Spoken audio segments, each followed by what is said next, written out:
Hello, good morning बच्चों। हम लोग हिंदी सेकंड पहले पढ़ रहे थे, हिंदी सेकंड में विलोम और आज हम पढ़ेंगे हिंदी फर्स्ट का 7th लेसन, सुभान खां। सुभान खां का यहाँ पर लेखक इसके हैं रामवृक्ष बेनीपुरी। लेखक परिचय। रामवृक्ष बेनीपुरी का जन्म 23 दिसंबर 1899 में बिहार के मुजफ्फर जिले के बेनीपुर गांव में हुआ।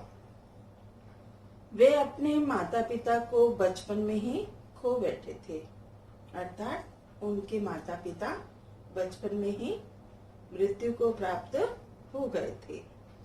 10वीं तक शिक्षा पाकर अखबारों के लिए लिखने लगे थे। वे आगे चलकर पत्रकार बन गए। इन्होंने नाटक, उपन्यास, कहानी, रेखाचित्र एवं संस्मरण आदि अनेक साहित्य विधाओं में रचना की है।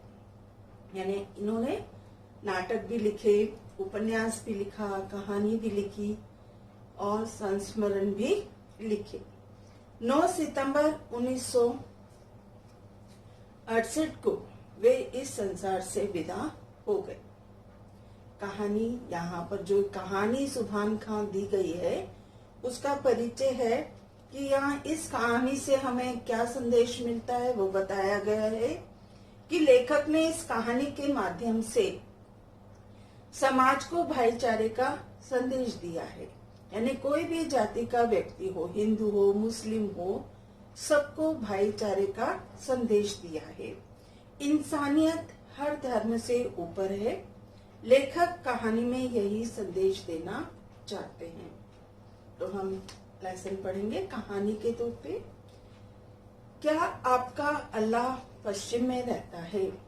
वह पूरब में क्यों नहीं रहता? सुभान दादा की लंबी सफेद चमकती दाढ़ी में अपनी नन्ही उंगलियों को घुमाते हुए मैंने पूछा। उनकी चौड़ी उभरी पेशानी पर एक उल्लास की झलक और दाढ़ी की सघनता में दबे पतले अधरों पर एक मुस्कान की रेखा दौड़ गई। अपनी लंबी बाहों की दाहिनी हथेली से मेरे सिर को सहलाते हुए उन्होंने कहा, नहीं बबुआ, अल्लाह तो पूरब, पश्चिम, उत्तर, दक्षिण सब ओर है।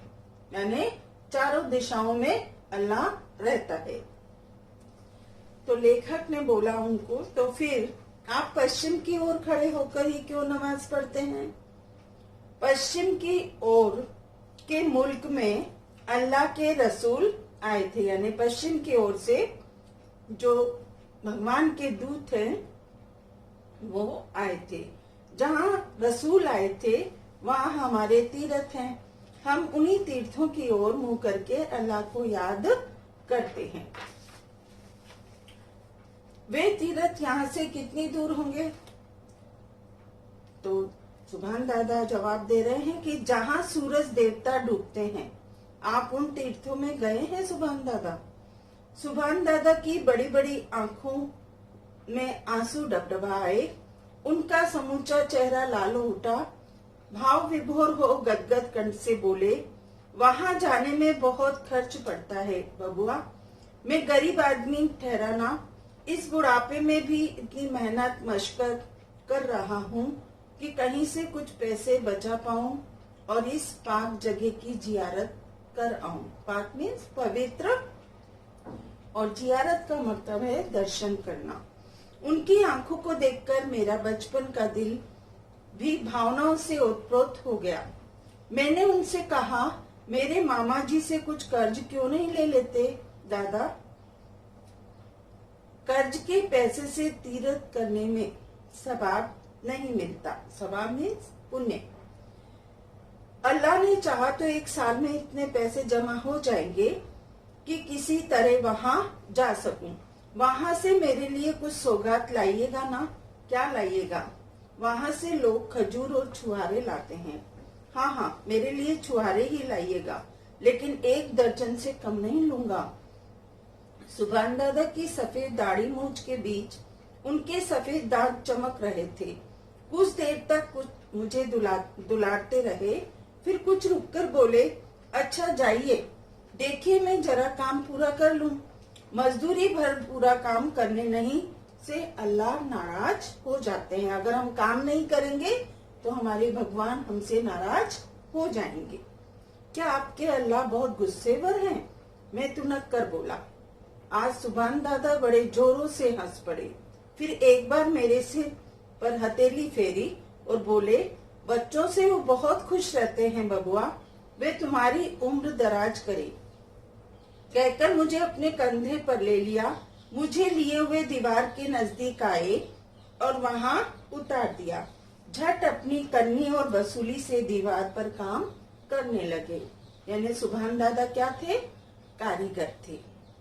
सुभान खां एक अच्छे राज समझे जाते थे, यानी मकान बनाने वाले मिस्त्री कारीगर। जब जब घर की दीवारों पर कुछ मरम्मत की जरूरत होती, उन्हें बुला लिया जाता है। आते हैं, 5-7 रोज यही रहते हैं, काम खत्म करके चले जाते हैं। लंबा चौड़ा तगड़ा है बदन उनका, पेशानी भौएं बड़ी सघन और उभरी हुई। ये सुभान खां की क्या है? उनकी शरीर की वो बता रहे हैं। भौएं बड़ी सघन और उभरी, आंखों के कोने में कुछ लाली और पुतलियों में कुछ नीलेपन की झलक। नाक साधारण ढंग से नुकीली, दाढ़ी सघन, इतनी लंबी कि छाती तक पहुंच जाए। वह छाती जो बुढ़ापे में भी फैली फूली हुई। सिर पर हमेशा एक दुपलिया टोपी पहने और बदन में नीम आस्तीन कुर्ता, नीम आस्तीन आदि वहां का। कमर में कच्छे धोती, पैर में चमरोधा जूता, चेहरे पर नूर टपकता, मुंह से शब्द झड़ता। भले मानसों के बोलने चालने बैठने उठने के कायदे की पूरी पाबंदी करते रहे वह, किंतु बचपन में मुझे सबसे अधिक भाती उनकी वह सफेद चमकती हुई दाढ़ी।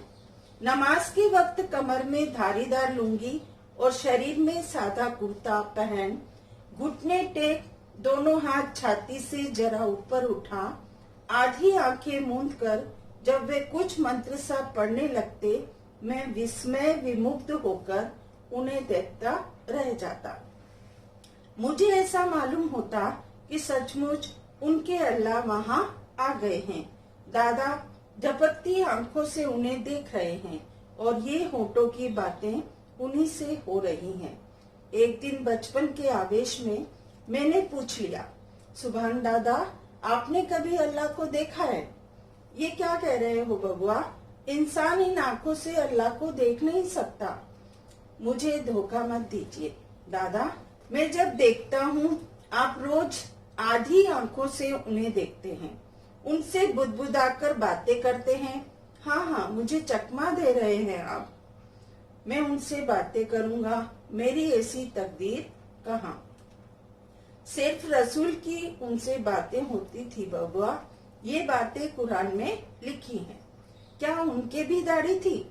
हाँ हाँ थी, बड़ी खूबसूरत, लंबी, सुनहली। अब भी उनकी दाढ़ी के कुछ बाल मक्का में रखे हैं। हम अपने तीरथ में उन बालों के भी दर्शन करते हैं। बड़ा होने पर मैं भी दाढ़ी रखूंगा। दादा, लंबी दाढ़ी। सुभान दादा ने मुझे उठाकर गोद में ले लिया, फिर कंधे पर चढ़ाकर इधर उधर घुमाया, तरह तरह की बातें सुनाई। मेरा मन बहलाकर फिर अपने काम में लग गए। मुझे मालूम होता था कि काम और अल्लाह, यही दो चीजें संसार में उनके लिए प्यारी हैं। काम करते हुए वे अल्लाह को नहीं भूलते थे और अल्लाह से फुर्सत पाकर फिर झट काम में जुट जाना पवित्र कर्तव्य समझते थे। काम और अल्लाह का ये सामंजस्य उनके दिल में प्रेम की वे मंदाकिनी बहाता रहता था, जिसमें मेरे जैसे बच्चे भी बड़े मजे से डुबकियां लगा सकते थे और चुस्कियां ले सकते थे। आज इतना ही। शब्दार्थ देख लीजिए थोड़ा। पहला पेशानी, पेशानी मीन्स माथा। सेकेंड उल्लास, उत्साह। थर्ड सघनता, घना। फोर्थ रसूल, दूध। 5 पाक, पवित्र। 6 जियारत, दर्शन। 7 ओत प्रोत यानी भरा पूरा, सवाब, पुण्य। सौगात, उपहार या भेंट जो हम किसी को देते हैं। राज, मकान बनाने वाला मिस्त्री अर्थात कारीगर।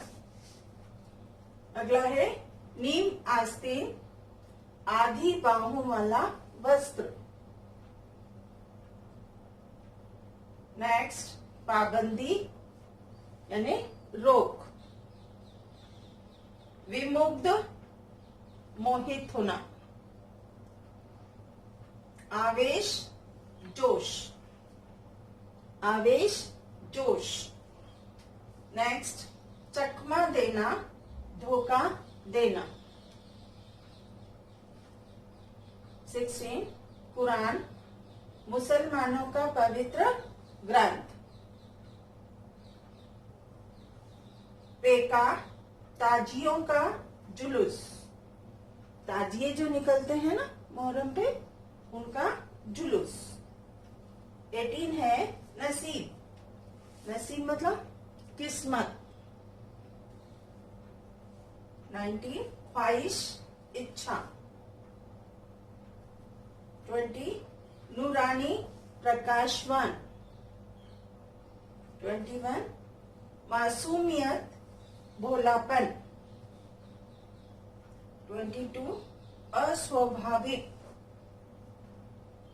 अर्थात बनावटी यानी जो बनावट रूप में करते हैं ना, उनके लिए बनावटी।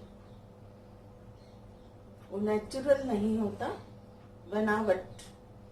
ठीक है, तो आज हम इतना ही, बाकी कल पढ़ेंगे।